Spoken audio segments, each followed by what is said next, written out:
Before we get started, I have a quick favor. I've been self-funding the Finding Genius podcast for 5 years now. I've done over 3,000 episodes. And as you can see on YouTube, we're up over 1 million views on the channel, which is fantastic. The next thing I really want to push on is to get up to 10,000 subscribers. Because once we do, we'll be able to put a donate button and we'll be able to solicit donations to help keep the podcast running and to also get the Finding Genius Foundation moving along. We have a big project studying anxiety, depression, and PTSD and working on a product to help people overcome these problems because I've seen them explode recently after the last 2 years of the whole virus situation. So if you would, please subscribe to the podcast. That would help us tremendously. Give us a thumbs up and check in the description for Buy Me a Coffee. It's about $5. If you could buy me a coffee, I'd really appreciate it. It would help keep the channel going, and I love coffee. Thank you. Do you struggle with a lack of focus or energy? The team at Physician Designed knows the feeling, and they can help. Brain Support Micro PQQ and Microactive CoQ10 both use a proprietary blend of PQQ and CoQ10 to maximize the boost you need without any negative side effects. Studies show that Brain Support Micro PQQ and Microactive CoQ10 lower fatigue, anxiety, and depression while increasing mental acuity and awareness. Feel the difference for yourself today. You can save 30% on your next order at physiciandesigned.com. Just use the code GENIUS during checkout. Again, that's GENIUS to get 30% off at physiciandesigned.com. Forget frequently asked questions. Common sense, common knowledge, or Google. How about advice from a real genius? 95% of people in any profession are good enough to be qualified and licensed. 5% go above and beyond. They become very good at what they do, but only 0.1% are real geniuses. Richard Jacobs has made it his life's mission to find them for you. He hunts down and interviews geniuses in every field: sleep science, cancer, stem cells, ketogenic diets, and more. Here come the geniuses. This is the Finding Genius Podcast with Richard Jacobs. Hello, this is Richard Jacobs with the Finding Genius Podcast and the Surviving Hard Times Podcast. I've got a great bunch of guests today. They're called the Texas Boys, TD and Matt, and we're going to talk about their journey from the East Coast to Texas and how they got into farming and what they're working on today. So thanks, guys, for coming. Hey, Richard, thanks for having us. We appreciate it. Yeah, thank you. Excellent. Well, tell me about, a bit about your history and your journey. Where did you guys come from before you were in Texas, and what made you come here? We migrated 8 years ago from the Northeast, and we had experienced different things in life and society. And my wife and I had been talking, and we had thought of planning an exit strategy to walk to freedom and move somewhere that more aligned with our lifestyle, our way of life, our thought process, and all these different things. So 8 years ago, we packed up everything we owned. Well, we dramatically reduced our lifestyle, and actually we packed up an 8x12 U-Haul, one-way U-Haul trailer, and just put everything that would fit in there, and we moved to Texas, and we left everything else behind. Oh, wow. What kind of jobs were you guys doing before you moved? So 11 years, I was a financial planner, and then I moved into the field of general construction. So I was a general contractor before we moved, and I had a decent sized, relatively lucrative business there in the Northeast as a general contractor. Okay. So you decide what made you decide to leave the Northeast, and like what state were you in? For a lot of different reasons, we kind of don't disclose where we originally moved from, but we were in the tri-state area there, and we were tired. I own my own business, and we were just getting taxed to death. What actually happened, one of the antithesis of what made us desire to move is there was a storm event that knocked out our power. And I'm trying to remember what year that was. I think it was 2010. We had a storm event and knocked out our power, and everybody, it was a pretty widespread power outage. So many of the gas stations didn't have power, and most of the homes were without power. And it literally created like widespread panic. People at the gas pumps like freaking out and like threatening people. It was so strange. And I remember coming home from work.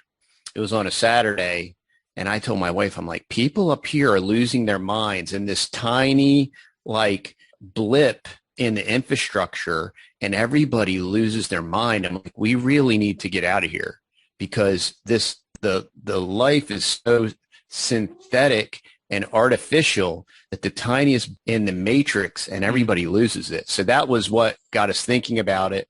And then a couple years after that, in 2014, I think is when we pulled the trigger and decided to move down here to Texas. That's funny because that's the exact same path I took. I was in New York. Hurricane Sandy came. There was like 3 and 4 hour lines for gas. People were stabbing each other at the pump. And then the city screwed everyone over. There were people near the water that lost power for a year. And then when they tried to turn it on, the city said, "Oh, you need permits, you need this, that, and the other." Yeah. And no one cared. And I remember I had it with it too, and we moved out of there literally the same year. Because it was like a third world country, and I said, "This is ridiculous." So I'm with you, literally. And I was actively involved in Superstorm Sandy and helping rebuild, and we saw all the shenanigans that went on with FEMA and all that stuff. And I had clients and customers that wanted my services, but because of what was being done with the bridges and access, and then there was a very large corporation that had come in. I'm trying to remember the name of their outfit, but they had come in a week early ahead of the storm and posted up on a lot of the islands. And so they had already cornered the market. And some of my customers, I couldn't even help them because I couldn't reach them because they'd shut the bridges down. Jeez, I understand. Yeah, I got some more than you guys thought. So you guys all moved to Texas, and then what was the plan there? Like when you came, did you have a plan, or you knew what you wanted to do? That was, we were really winging it. We had never been to Texas. We didn't know anybody in Texas. We had no contacts. We had no friends or family in Texas. So it was very much like a pioneering mindset. We're going to go here. We're going to get a lay of the land, and we're just going to literally hit the reset button and start over again. And it kind of fit with what we wanted to do with our lifestyle by downsizing and simplifying our lifestyle and living a more purposeful, slow type, meaningful life that's just comprised real and natural and nature, and just really the opposite of what we were kind of living in the Northeast, like a hustle and bustle and concrete jungle and sidewalks and blowing and going and all that stuff. It was really, we wanted to kind of hit the reset button in that way and just live a completely different lifestyle. And so we moved down here. We found a rental on Craigslist. We drove into town. We chose the second rental we looked at. Yeah. And that's how it started. And that was 8 years ago. Well, 2 years ago, we had that winter where power was knocked out. So that was either a good or a bad stress test for you guys. Yeah. How did that go? Yeah. Just, because you had been here by 6 years by that time. We were much better prepared for that, because actually the interesting story is when we moved in February, and we were only here about a week, and we got a huge ice storm that knocked the power out. And it was neat to experience the community because we had nothing, and our newly formed neighbors in our little country community where we were renting, they rallied around us and provided us with heaters and different things because we literally had nothing. Mm-hmm. Yeah. So with what we affectionately refer to as snowpocalypse, we were very much prepared for that. We had multiple generators. Yeah, we always like to prepare so then we can go out into the community and help. So we were actually able to go out and help our neighbor across the street because he was trapped in his home about 40 minutes away from his ranch, and he has all of his cattle and everything, and ponds and the lakes were all frozen over, so the cows couldn't really get any water from them. And then he had a pasture that didn't have a pond on it, and the water tanks were totally frozen up. So it was kind of funny. I started filming everything, and the video kind of went super viral. I think it has almost like 200,000 views or more now. And so we just went ahead, and they're big old Longhorn cattle, and we went out there and we started breaking up the ice and helping them out, and mainly just being a lifesaver for them. And it was just really good. It kind of felt like we were returning the favor from 6 years ago when our community reached out and helped us out. So it's just been a blessing that God's been able to bless us, and we've been able to bless our community that much more. Yeah, that's fantastic. And I kind of laughed when you talked about the community helping you, because, from people trying to stab you and push you out of the way to people helping you, it's a big difference. Yeah, yeah. Big difference. Yeah. Yeah.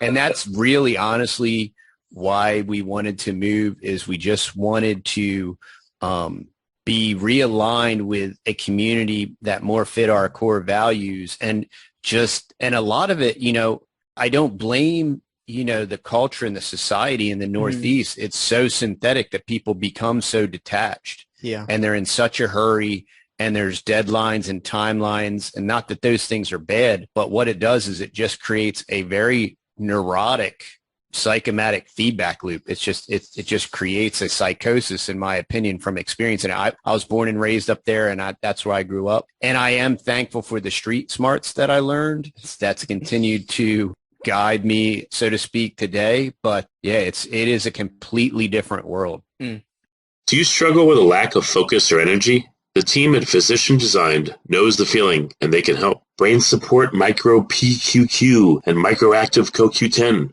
both use a proprietary blend of PQQ and CoQ10 to maximize the boost you need without any negative side effects. Studies show that Brain Support Micro PQQ and Microactive CoQ10 lower fatigue, anxiety, and depression while increasing mental acuity and awareness. Feel the difference for yourself today. You can save 30% on your next order at physiciandesigned.com. Just use the code GENIUS during checkout. Again, that's GENIUS to get 30% off at physiciandesigned.com. Yeah, no, I feel the same. It took, probably a year once I got down here to calm down. But I realized that when you're in, and again, it's not to offend anyone up there, but No. by the time you get into your 40s, if you're still up there, you've been there your whole life, you're usually like a miserable wretch. Yeah. And I remember looking at my it's true. I remember looking at my driver's license, which I still have from New York, and I look horrible. Yeah. I look so much better, and I'm happier now. And my wife said, "Oh yeah, you're a lot happier, less problems." So I understand. Richard, where did y'all relocate to? Oh, we're in Austin. Oh, you're in We're Austin. in a Okay, city, so you're down here. Okay. Yeah, we're in that's Austin, funny. but it's still a city. We're not rural. But Yep. a lot slower. So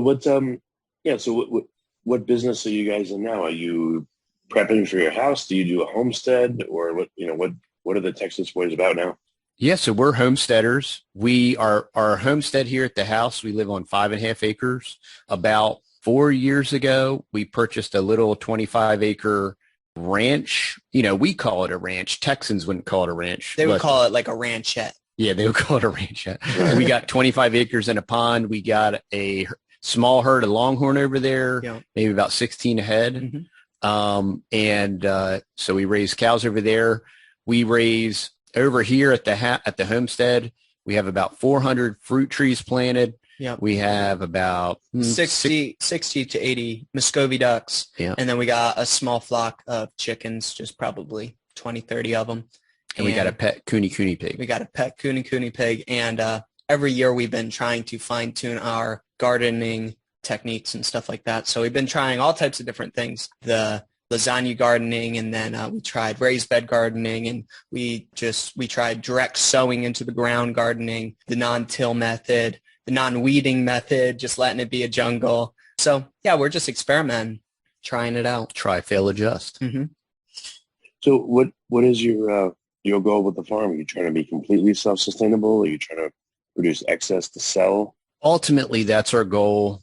We want, as far as the fruit trees, well, what we've done is many different things. About 6 years ago, the boys started a YouTube channel as a hobby. Yeah, just for the fun of it. And that 2 years ago, Matt decided to turn that into a business. So to monetize the YouTube channel, we started a website. And from our website, we sell different homestead products that we either procure. Like, for example, we sell handmade soaps that we purchased them from a homestead family in Katy, Texas. We sell honey. We sell coffees and teas and from our food forest, we sell something called a food forest in a box. So when our fruit trees go dormant this time of year, we start to take cuttings, and we have a product called Food Forest in a Box where you can buy fruit tree cuttings and start your own food forest. So that's all it. We try to be synergistic and integrate everything. One, to monetize our homestead, to help pay and offset the infrastructure. But our basic concept of self-sustainability is that no one is self-sustainable, but a community is required, which what that does is it enables you to be a little bit more specific in your skill sets. Yeah, you don't have to do everything, or you don't have to feel like you have to do everything. You know, when you have a community to rely on, you don't have to raise. Is it good to raise all your own beef and all your own poultry and all that type of stuff? Yes, it is. But, you know, you can't, like, for several years before we even had our ranch property, we bought beef from our neighbor. Yeah. And he gave us amazing neighbor discount. And the one reason why he gave us the discount too was because we were right across the street. He wasn't always able to be there 24 hours. And he's like, if you see a calf be born or whatever, you can check up on it and just have this, you know, and we just have this community. And every time somebody moves into the community, we try our hardest to get out there and talk to them. And recently we had a neighbor just move in, and all of us boys were able to go over there and start helping them out with projects and everything. And in the last 7 years or so, us boys have learned everything from carpentry, plumbing, electrical, running really big, heavy equipment, to just really good work ethic. And it's been a real big blessing now because we've been able to do so much in the community, and it's been a real big blessing to everybody around us. And just trying to establish our name in the community, so then people are like, if they ever hear our name mentioned, they're like, I know exactly what those people are like. I know their work ethic and everything like that. And the one thing is that we're doing with our online businesses is trying our hardest, at least for us boys, to be able to stay home and be really engaged in our community and help them out, because we're really trying to strive for not going out and getting a Joe Schmo job, or just going out and getting a normal 9-to-5 job, which is perfectly fine at the end of the day. If we do have to go out, it's fine. But us boys are trying our hardest, and we've been accomplishing that. Sadly, we've been kicked off YouTube a couple times. So that's kind of put a big kink in thing financially. But were we've been able you to violating their terms of service by talking about homesteading? Yeah, because we, you know, their taboo, their community guidelines is the term I'm looking for. They said, they literally told us, we think you violated our community guidelines. We think. Yeah, it's very incredibly vague on purpose. You know how evil it is to take care of yourself and to homestead and farm, you know, to help people. It is. You can't allow that. Oh, yeah.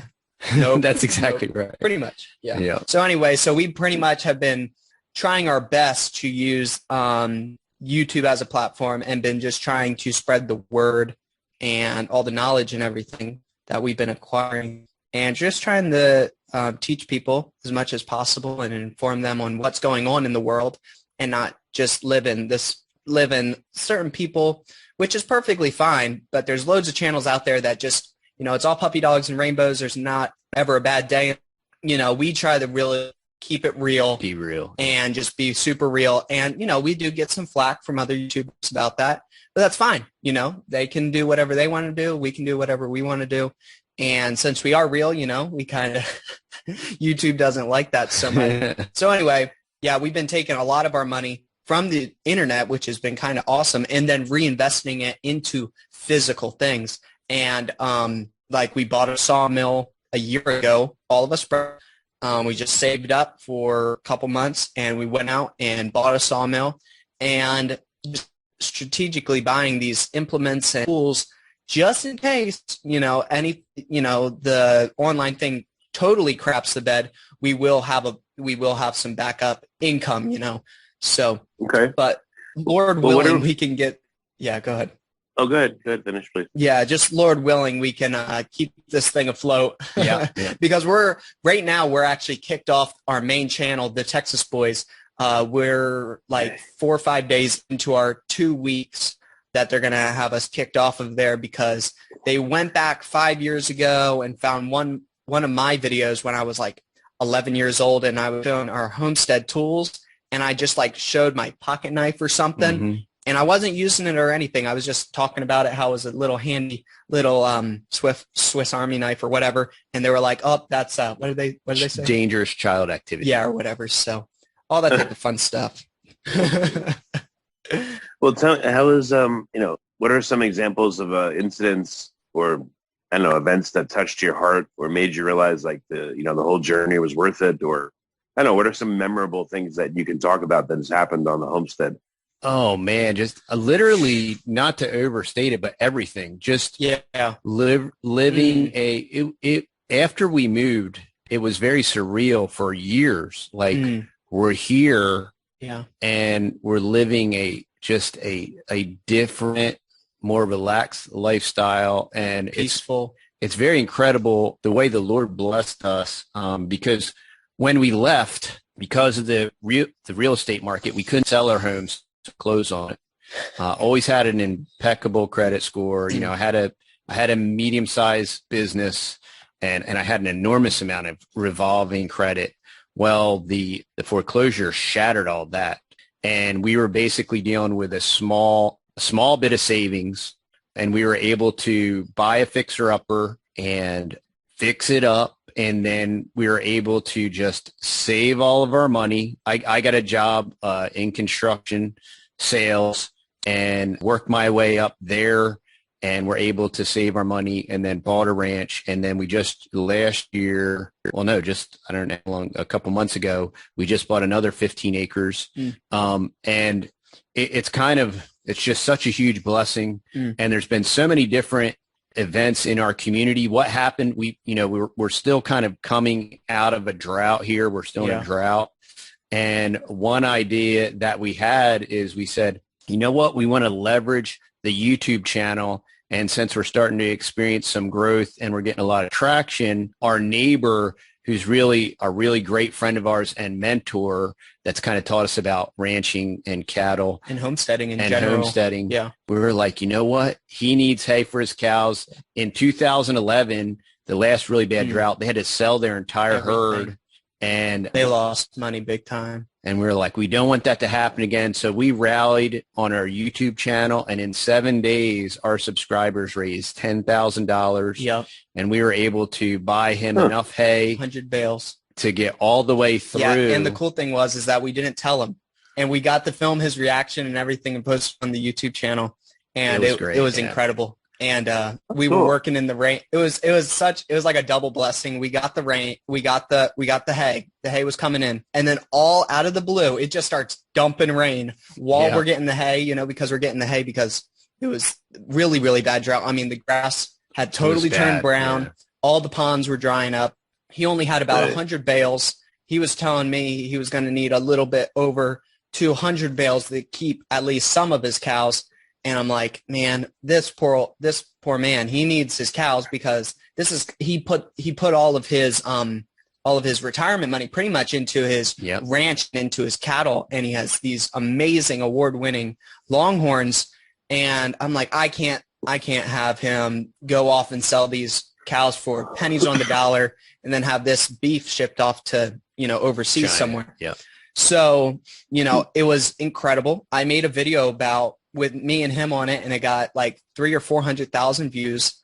And after that, we were able to start Give, Send, Go, and it was incredible. So we did two fundraisers. We raised $10,000 for our neighbor, and then somebody referred us to Darlene, who's in college. She's down towards College Station, and we were able to raise another $7,500 for hay for her. Mm-hmm. So it's been really neat to leverage our YouTube channel and our super awesome subscribers and community to give back and do some really neat things and just be a blessing to people and encourage people. Oh, that's amazing. What has it done to like the family dynamic the parents and the kids and how everyone relates? Was there a lot of resistance at first, or, how's that been? There really wasn't, because all part ethos and why and how we raise and teach and train, it's the reason we homeschool. And we have always treated our children because we didn't want to raise children. We wanted to raise adults. And I think the major problem in our society is that people have been raising children. And that's why you have 30 and 40-year-old children now, and they have purple hair and they have like self-entitlement, and everybody owes them everything because we have generations of Dr. Spock and all these people that have been raising children. So now we have 40 and 50-year-old children running around, whereas we wanted to raise young men and young ladies. So we treat and train our children as adults in a way, not in a, with wisdom, not in a totalitarian way, but we always consider them, we approach them, we say as an equal, but we listen to them and we give them the opportunity to, one, contribute, give us feedback. And we just explain all the time, hey, we're all in this together. We're all one big team. We're all on the same team. Yeah. We're all going to live and die by what we all do together here. Yeah. And that's the way that we approach this. And I mean, and you can't have a homestead. I do work. I work outside of the home. My wife, she trains and raises the children. She makes us awesome food. She keeps everything clean and neat and tidy. And she works way harder than I do, and she works around the clock 24/7. But when I'm outside of the home to get all these different animal chores done and get everything done around here, this is how the boys have honed all their skills. James, the second oldest, he's a finished skilled carpenter. He's 15 years old. Wow. And he's also well-versed in electricity, in plumbing. The boys about 2 years ago bought how big's your tiny house? It's 12 by 32. So I said, look, I'm going to buy you a shed and y'all can retrofit it out. And they paid for all the upgrades, and they turned it into a tiny house, and it's got a fully working bathroom and a kitchen and bedroom, a bunkhouse. Yeah. So that's their deal. So we don't even live in the main house. We live in our own house. That's their living area, and they build it, Yep. Yeah. Huh. So that's that's the way that we've decided to train. And, we're not these strict homeschool people. We very much are like a relaxed kind of unschool, and we let the kids learn kind of at their own pace. And when they're ready, to read, I always tell the boys, you need to know how to read and you need to know how to communicate. But at the same time, we don't adhere to like grade levels and all these different Prussian type concepts that create issues and problems. Like what we've experienced is children are so apt and ready and designed and created to learn that trying to force them into different kind of boxes really prohibits their learning. Yeah. So if we just encourage the different areas that they're currently excelling in, the other pieces fall into place over the course of time. Yeah. And the other thing too is with the whole homestead thing, I think I don't think the parents tell the kid, I don't think they tell them, but at least what y'all tell us all the time is you're always reinforcing us in the fact that this property and this place is our legacy. When y'all pass away, this is ours, Yeah. And a lot of kids don't see it that way, and the parents might not even see it that way. But I mean, like all of us kids, it's so awesome because all of us kids want to stay on the property or stay as close as possible, because my brother goes out and buys some piece of equipment. If I live half an hour or 40 minutes away, it's going to be really tricky to use that and barter and, work as a family unit. So if we can all be nice and close to each other, we can accomplish so much stuff. So the Lord blessed us with 15 acres right beside us. So now we're actually on 20 acres, which is incredible. Yeah. And that gave us enough property here to go ahead and build all of us kids some houses on the property. So we're going to put in a deep well, Lord willing, and hopefully hit water. Yeah. Praying about that. Yeah. And That's just great. going to go ahead and build our own houses and live life like that. Because I was always thinking, I was like, man, I don't want to leave this place. We worked so hard putting on all these fruit trees and infrastructure. And we went ahead, just us boys went out and built a 20 by 40 carpentry shop. And we put in our wood mill and our pole barn. I'm like, why would I ever want to leave this place and go start it all over again, maybe get in debt and all this stuff when I could just go ahead, save up some money, buy a house slowly but surely. I'm already living in my own kind of bunkhouse type thing with my brothers. And we'll just slowly, each house, we're going to build my house first. And then we'll just go down the road. As soon as I get done my house, we'll save up again, all of us brothers, and then we'll build the next one's house and the next. Sadly, my house will probably be the guinea pig house. So as soon as we get to the last one, perfect. So that's really cool. So you guys probably know people still back east. What do you interact with anyone back east? And is it strange? Do they make fun of you, or does it? What's it like? They don't necessarily, all of our family is still back east, and we stay in contact, but it's very kind of peculiar because, see, there was different things that I've been talking to them about 8 years ago, 10 years ago, hey, what do you think about this? And what do you think about that? And there's a lot of this normalcy bias and like, oh, well, it's not really like that. And what's kind of happened is, the whole Alex Jones was right kind of stuff. And, and it's like, but there's no, it's the weird part is it's like this Pollyanna syndrome where you talk to them and, oh, how's the weather up there? There's no substance. There's no substance to it. It's got to be this generic, superficial discussion. And my one half brother, he said, oh, I think that's really great that you're teaching your kids like the menial things in life and stuff like that. And I'm like, wow, thanks, bro. But like, way to take a shot at me. But so that's how like, how else do the people back east describe what you're doing? Do they think you're crazy, or like they won't say that to us? But no. Yeah, I totally think they thought we were. We've lost our minds. But looking back, you just we're so grateful.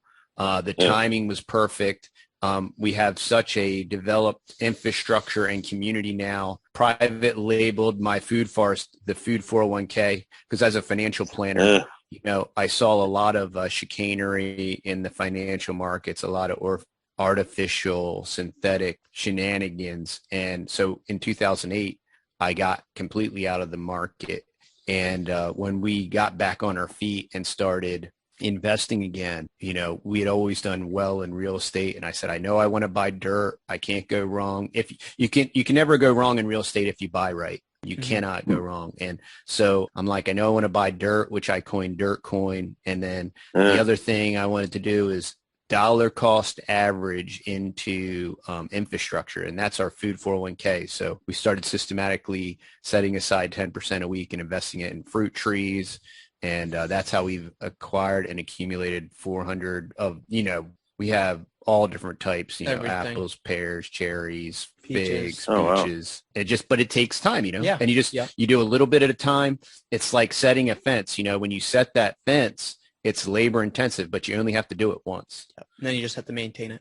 And if you do 1% a day in 100 days, you're 100% ahead of where you were, and it sounds so trivial and so mundane, but that's exactly the reality.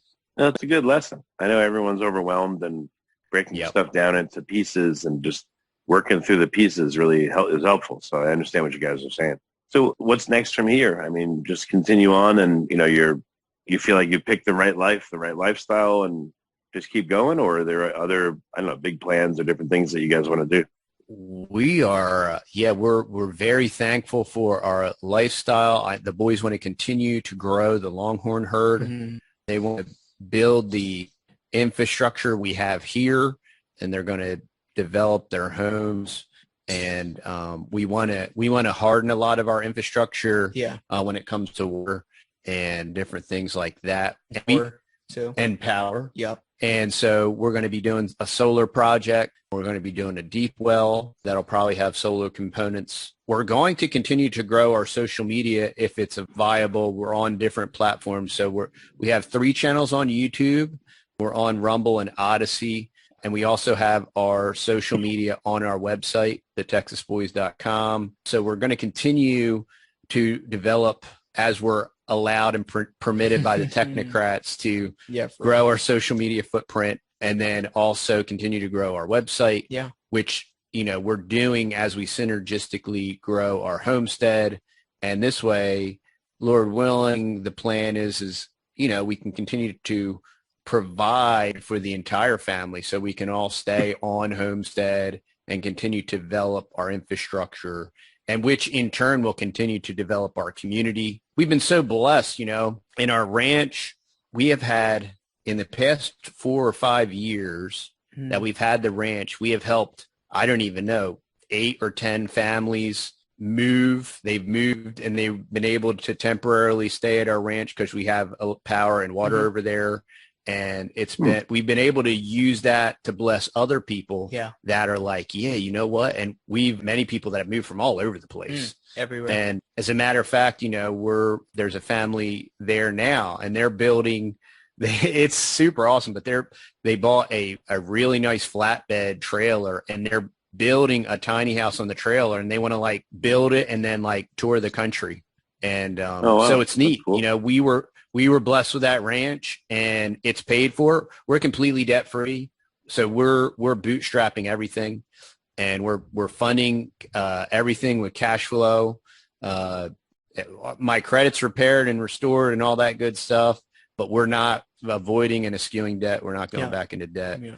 And we're going to bootstrap everything. And, the best is yet to come. We're just building it bigger, better, stronger, faster, and just trying to, like Matt was saying, galvanize and reinforce all of our weak points in our infrastructure to just for who knows what, whatever may come. Yeah, no, that's really great. It sounds like you guys will be able to make either a movie or, put out a book or two about this whole transition, which I think will be really cool. Yeah, we would like to do that. That'd be really neat. Yeah. Well, excellent. So what's the best way for people to watch your progress and keep tabs and find you? Where can they go? Sure. Okay. So our website is thetexasboys.com, and our videos are posted there. We have a native area that you can subscribe to watch all of our videos ad-free, and we have all of our products available there. Should also be able to find all the links to our other social media platforms. We are the Texas Boys on YouTube, which is currently, we're not available on there, but we are at the Texas Boys React. But they can watch all of our videos. Yep, they can still watch our videos there.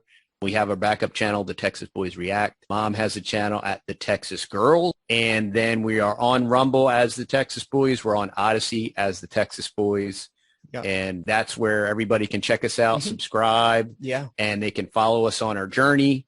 And we do a lot of current event stuff, and we discuss current events and read and discover different articles there. And then we also do our day-to-day lives, and you can see our infrastructure and what we're up to, providing solutions to the problems that we discover and share.